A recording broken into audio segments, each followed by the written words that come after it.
माननीय श्री दीपेंद्र सिंह हुड्डा जी। सभापति महोदय, मैं सदन का ध्यान चल रहे किसान आंदोलन से उत्पन्न गंभीर स्थिति की ओर ध्यान आकर्षण करना चाहता हूं। आज 4 फरवरी को किसान आंदोलन का ये 72वां दिन है।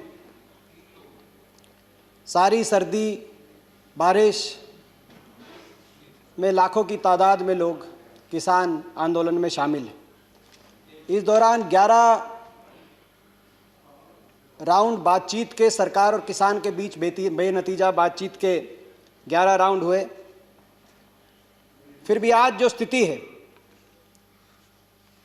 टिकरी बॉर्डर पे पहली ट्रैक्टर ट्रॉली से आखिरी ट्रैक्टर ट्रॉली तक 4-5 लेन 17 किलोमीटर लंबा धरना, सिंगू बॉर्डर पे पहली ट्रैक्टर ट्रॉली से आखिरी ट्रैक्टर ट्रॉली तक 21 किलोमीटर लंबा धरना, अलग अलग गाजीपुर बॉर्डर पे बाकी जगह कई लाख लोग आज भी इन धरना स्थलों पर विश्वास रखे अपने मन में शांति और संयम से बैठे। पिछले इन 72 दिन में इन धरनों स्थलों से 194 किसानों के शव, जिन्होंने अपनी जान कुर्बान कर दी, शहादत दे दी, अपने अपने गांव में वापस लौटे। ये वो लिस्ट है। कोई पूछ रहा था कि कौन है, गांव का नाम है, परिवार का नाम है, उनका कौन सा भाई चीन की सीमा पे तैनात है, कौन सा भाई पाकिस्तान की सेना पे तैनात है, उनके नाम मैं रखना चाहता हूं। मैं इसको सभा पटल पे रखना चाहूँगा। यमुनानगर के स्वर्गीय रणदीप सिंह गुंदियाना गांव के, गड्डी गुजरान करनाल के स्वर्गीय राजेश चहल, जिसका भाई आज भी लद्दाख में तैनात है, पाई के स्वर्गीय अजय ढुल, बड़ौदा गांव के भाई स्वर्गीय भाई अजय कुंडू, जिनके मैं घर गया, लगभग इनके परिवारों से मिलने गया, जिनके घर पे एक उनकी विधवा और 3 बच्चे। विधवा इतनी पढ़ी लिखी भी नहीं है, कोई नौकरी कर पाएगी। 3 लड़कियां हैं, तीनों अभी स्कूल में अनमैरिड हैं। कैसे उनकी शादी होगी, कैसी व्यवस्था होगी? बेटी बचाओ बेटी पढ़ाओ का नारा देने वाली सरकार, उनकी बेटियों को कौन बचाएगा, कौन पढ़ाएगा? सैकड़ों जान चली गई, मगर सरकार के मुंह से संवेदना का एक अक्षर नहीं निकला। आज मैं देख रहा था कि मैंने सभी भाजपा की तरफ से जो लोग बोले, उनके वक्तव्य को ध्यान से सुना।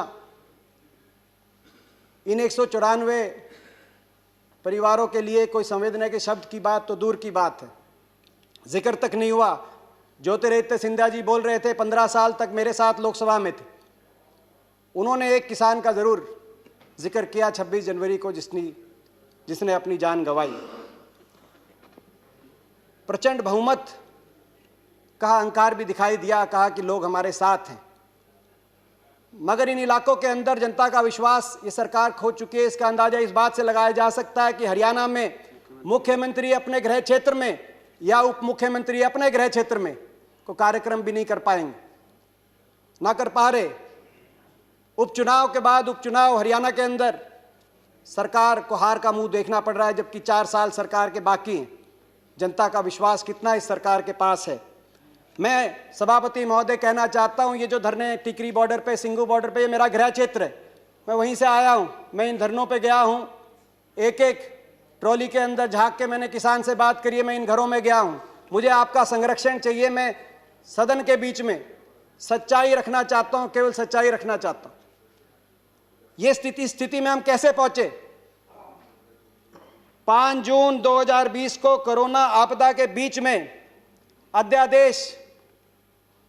अध्यादेश जिनकी आवश्यकता तब होती है जब इमरजेंसी सिचुएशन हो, जैसे अभी कहा डेरेक ओब्रायन जी ने। सामान्यतः सदन, दोनों हाउस, कोई भी किसी भी बिल को पास करते हैं, राष्ट्रपति जी हस्ताक्षर करते हैं और एक्ट बनता है। अध्यादेश जब राष्ट्रपति जी के हस्ताक्षर से एक्ट कानून लागू हो जाए और उसके बाद दोनों सदनों को केवल एक रबर स्टैंप की तरह उसको पारित करने के लिए प्रयोग किया गया। आंदोलन शुरू हो गया पंजाब में, 6 महीने तक आंदोलन चलता रहा। हरियाणा और पंजाब में कहीं पिपली में लाठीचार्ज हुआ तो कहीं पंजाब के एक एक टोल पे किसान बैठा, मगर उनकी सुनवाई नहीं हुई। और 6 महीने के बाद शांतिपूर्ण तरीके से वो किसान उठकर उन्होंने फैसला किया कि रामलीला ग्राउंड में जाके धरना देंगे। आज कुछ लोग पूछते हैं कि यातायात की इतनी परेशानी हो रही है, बॉर्डर्स पे बैठे हैं। ये बॉर्डर्स पे बैठने नहीं चले थे, ये रामलीला ग्राउंड वही रामलीला ग्राउंड जहां सभी राजनीतिक दलों को अधिकार है, जहां देश की सरकार के विरोध में बड़े बड़े आंदोलनों की गवाही वो रामलीला ग्राउंड देता है। जयप्रकाश नारायण आंदोलन से लेकर अन्ना आंदोलन तक वहां बैठ के धरना देने के लिए आना चाहते थे। शांति प्रिय तरीके से चले। हरियाणा की सीमा में जैसे ही आए, कोई प्रोवोकेशन नहीं था। हरियाणा की सरकार ने हमलावर हो गई। हरियाणा की सरकार सोचा था, उस समय किसान केवल शांति से जा रहे थे, सोचा था रोक लेंगे, मगर ये वही खून है जो देश की सीमा पर दुश्मन की गोली और गोलों के सामने छाती अड़ाए खड़े हैं, उनसे पीछे नहीं हटते। सरकार की लाठियों से, आंसू गैस से और वाटर कैनन से पीछे नहीं हटने वाले थे। चलते बढ़ते गए, दिल्ली की सीमा पे आए। 25 नवंबर को दिल्ली की सीमा पे पहुंचे। वहां पर देश की राजधानी की सीमा सील कर दी गई और वहां से धरना शुरू हुआ। उसके बाद सारी सर्दी, बातचीत पे बातचीत, तारीख पे तारीख, बेनतीजा बातचीत। और आखिरी दौर में भी जब 11वां राउंड हुआ तो सरकार ने बातचीत एक तरफा अपनी तरफ से बंद करी और अपमानित करके 5 घंटे तक बैठे रहे सारे किसान संगठनों के प्रतिनिधि। और 5 घंटे के बाद उनको बताया गया टेलीफोन पे कि सरकार की तरफ से बातचीत समाप्त हो चुकी है। उसके बाद उठ के गए। 26 जनवरी की घटना का जिक्र हुआ। 26 जनवरी को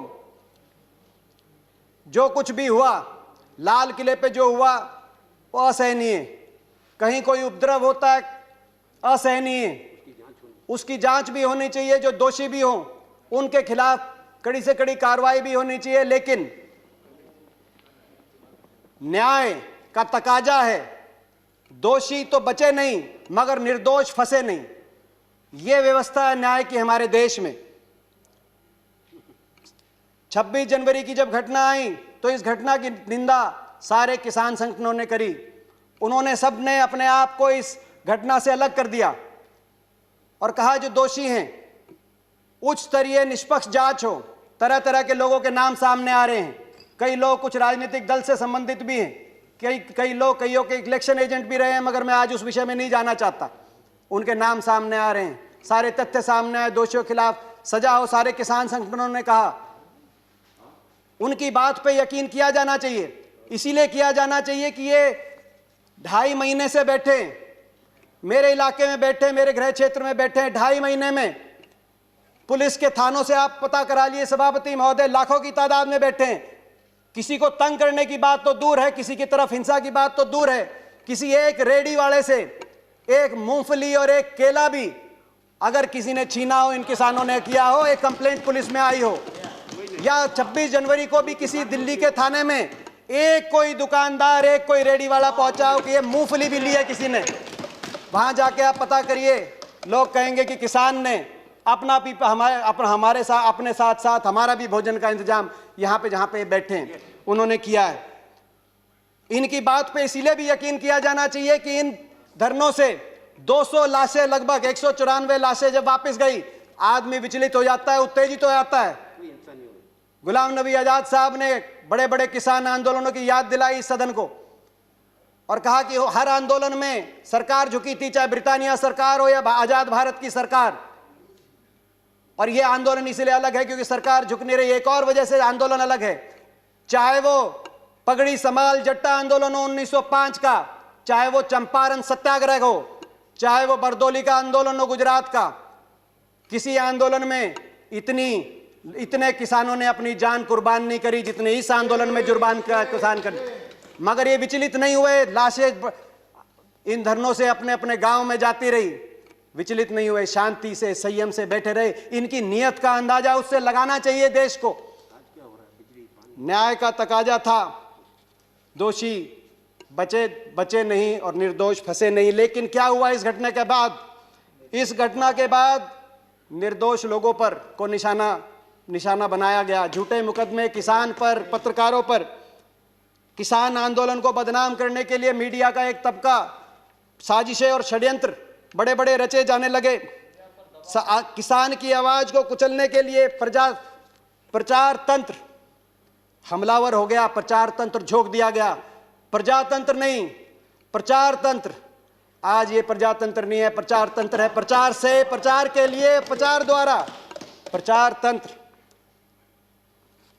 देशद्रोही बताया गया जो इन धरनों में बैठे हैं, देशद्रोही बताया गया। कहा कि आतंकवादी हैं, चीन पाकिस्तान से फंडेड हैं, गद्दार हैं।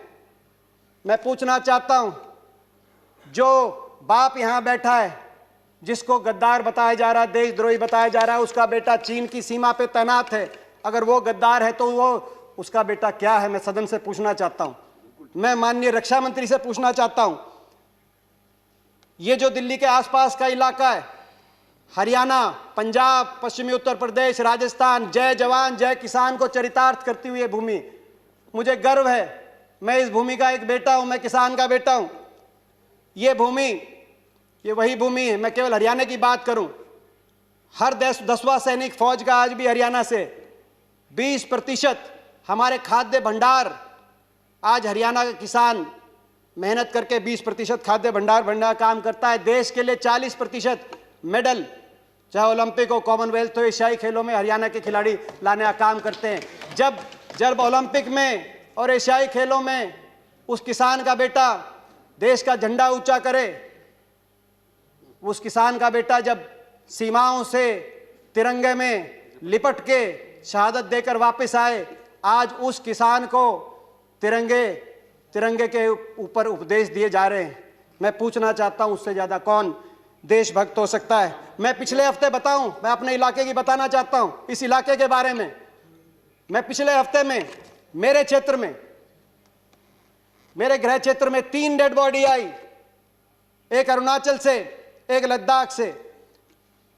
सिवाना गांव बेरी के अंदर बीएसएफ के जवान शहीद सचिन, गांव जूडी कोसली के अंदर शहीद दीपक कुमार यादव, और खरखड़ा गांव के अंदर शहीद कैप्टन जगतार सिंह। 3 बॉडीज वापस आई, 3 बॉडीज देश की सीमाओं से वापस आई, शहादत दिए। और 1 दर्जन किसानों की, उनके परिजनों की डेड बॉडी दिल्ली की सीमाओं से उन्हीं गांव में वापस गई। मगर दुर्भाग्य ये है, उसी जवान को, उस जवान और उस किसान को आमने सामने खड़ा कर दिया गया है। उनके बीच में कंक्रीट की दीवार और कीलें लगा दी गई हैं। मैं कहना चाहता हूं सरकार से, दिल्ली की सीमा पर लगी हुई ये कीलें लोकतांत्रिक मूल्यों के ताबूत में सियासत की कीलों के रूप में आपने लगाई हैं। मगर यह भी मैं बोलना चाहता हूं आपसे, हृदय से बोलना चाहता हूं, लाठी तंत्र कभी लोकतंत्र को नहीं हरा सकता। देश का अन्नदाता कभी धनाढ्य और उद्योगपतियों का गुलाम नहीं बन सकता। इन कीलों को, इन नफरत की कीलों को, किसान इन नफरत के कीलों को जो उगाया है सरकार ने, नफरत की कीलों की जो खेती की है, इसकी भी कटाई किसान अपने प्यार की दराती से करना जानता है। इस सब के बाद भी सच आएगा। सच में ताकत है, सच आएगा। इंटरनेट, आज मेरे पूरे इलाके के अंदर इंटरनेट बंद है। आपके इंटरनेट, आपकी दीवारें, आपके पहरे, आपकी कीलें सच को रोक नहीं पाएंगी। सच बाहर आएगा, एक दिन सच जरूर आएगा और हम न्याय और अन्याय की लड़ाई जरूर जीतेंगे। एक आशा जगी थी प्रधानमंत्री, 3-4 दिन पहले एक बात आई प्रधानमंत्री जी की तरफ से कि मैं दूर नहीं हूं, एक टेलीफोन कॉल, मैं बहुत नजदीक हूं, एक टेलीफोन कॉल की इंतजार है। आशा कुछ जगी थी। मगर मैं पूछना चाहता हूं, उसके बाद 4-5 दिन से हुआ विपरीत। जैसे ही प्रधानमंत्री जी ने ये कहा, अगले दिन सीमेंट की मोटी मोटी दीवारें, 15-15 बैरिकेड लेयर की बैरिकेडिंग, हजारों की तादाद में हथियारों से लैस पुलिस बल, और यहाँ तक कि इंटरनेट, मेट्रो, बिजली, पानी और शौचालय की जो टेम्परेरी टॉयलेट लगे हुए थे वो फैसिलिटी भी वहाँ से अगले दो प्रधानमंत्री जी के बाद के तुरंत बाद हटा दी गई। शौचालय, स्वच्छ भारत का नारा देने वाली सरकार, जहाँ इन धरनों से लाखों किसान जहाँ डटे हुए हैं, वहाँ से शौचालय को भी हटवाने का काम कर रही है। दुश्मन की फौज को भी सरेंडर कराते हैं, वहाँ भी पानी का और शौचालय का इंतजाम कराते हैं। मैं पूछना चाहता हूँ, ये कौन है? प्रधानमंत्री जी तो कह रहे हैं कि हम किसान के नज़दीक है, भाई एक फ़ोन कॉल दूर हैं। मैं पूछना चाहता हूँ, कौन है जो मगर प्रधानमंत्री जी और किसान के बीच में ये दूरियां पैदा कर रहा है पिछले 3-4 दिन में? ये किसान देश की राजगद्दी पे कब्जा करने नहीं आए। ये किसान क्या मांग रहे हैं? ये केवल ये मांग कह रहे हैं कि जो सरकार ने दिया उसको भी लौटाना हम चाहते हैं। जो जिस हाल में हम थे, जो हमारे पास बचा था, उनको इन 3 कानूनों के माध्यम से ना छीनो, केवल ये गुहार करने आए हैं। किसान आखिर आपसे क्या मांग रहा है? एमएसपी को बचाने की और उसको मजबूत करने की लड़ाई किसान लड़ रहा है। वही एमएसपी जो संविधान सभा में 1948 में सबसे पहले मेरे स्वर्गीय दादाजी चौधरी रणबीर सिंह जी ने जिसकी मांग करी थी कि किसान को न्यूनतम समर्थन मूल्य उसकी फसल पे देना पड़ेगा, किसान को बचाना है, तो उस एमएसपी को मजबूत करने, उस एमएसपी को बचाने के लिए किसान लड़ाई लड़ रहा है। उस एपीएमसी और उस मंडी व्यवस्था को बचाने के लिए किसान लड़ रहा है जो चौधरी छोटू राम ने 1938 में जॉइंट पंजाब, पेशावर से पंजाब तक, पेशावर से पलवल तक जब एक राज्य था, उस समय जब मंडी व्यवस्था बनी थी, उस मंडी व्यवस्था को मजबूत करने के लिए किसान लड़ाई लड़ रहा है। उस उपभोक्ता को बचाने के भी लिए लड़ाई लड़ रहा है जो एसेंशियल कमोडिटी एक्ट से जो भंडारण, असीमित भंडारण। माननीय दीपेंद्र जी कंक्लूड करिए, आपका समय हो गया। ऑलरेडी समय अधिक हो गया। हाँ, समय अधिक हो गया। तो उस उपभोक्ता को बचाने के लिए भी लड़ाई लड़ रहा है। जो उपभोक्ता, जो असीमित भंडारण, जमाखोरी की छूट के बाद किसान कह रहा है कि मुझसे अगर आप सस्ते में खरीद कर उसको भंडारण करके और उपभोक्ता को बहुत महंगे में बेचेंगे तो जो मुनाफाखोरी होगी उससे उपभोक्ता को भी बचाना है। उस उपभोक्ता के लिए भी किसान लड़ाई लड़ रहा है। किसान ये लड़ाई लड़ रहा है। आज किसान इनके साथ साथ अपने स्वाभिमान, अपने आत्मसम्मान की भी लड़ाई लड़ रहा है। मैं सदन के माध्यम से इस सरकार से एक किसान के बेटे होने के नाते हाथ जोड़ के मैं कहना चाहता हूं, स्थिति की गंभीरता समझें। अपनी प्रजा की बात मानने से कोई शासक छोटा नहीं होता। अपनी प्रजा की बात मानने से कोई सरकार, किसी सरकार की हार नहीं होती। किसान की बात समझे, किसान के इन 3 कानूनों को वापस ले सरकार। किसान के ऊपर झूठे मुकदमे जो बने, उन मुकदमों को सरकार वापस ले और बड़ा दिल दिखाए। मैं कंक्लूड करता हूं अभी। उन मुकदमों को भी वापस ले सरकार, बड़ा दिल दिखाए। सरकार को बड़ा दिल दिखाना पड़ेगा ताकि देशभक्त किसान के दिल में कोई अविश्वास पैदा ना हो, कोई अविश्वास पैदा होने की गुंजाइश ना हो। मैं इसके साथ साथ ये भी कहना चाहता हूं, जिस तरीके से इस आंदोलन को बदनाम करने के रंग दिए गए, मैं एक उदाहरण देके प्लीज एक उदाहरण देके मैं अपनी बात खत्म कर रहा हूं। मेरी पार्टी का टाइम है। एक उदाहरण देके अपनी बात खत्म कर रहा हूं। एक अखबार में आज एक अखबार में बात छपी है, दैनिक भास्कर अखबार में। अंदाजा लगाएं आप कि कौन बैठे हैं। मुझसे पूछा गया अभी कि कौन बैठे हैं यहां पर। कहा गया बीजेपी की तरफ से। फिक्र, बड़ौदा के 78 साल के पति का हाल जानने आंदोलन में पहुंची रामरती। 54 दिन के बाद पति को देखकर छलके आंसू। बोली, बालका के बाबू तू ठीक से? 54 दिन।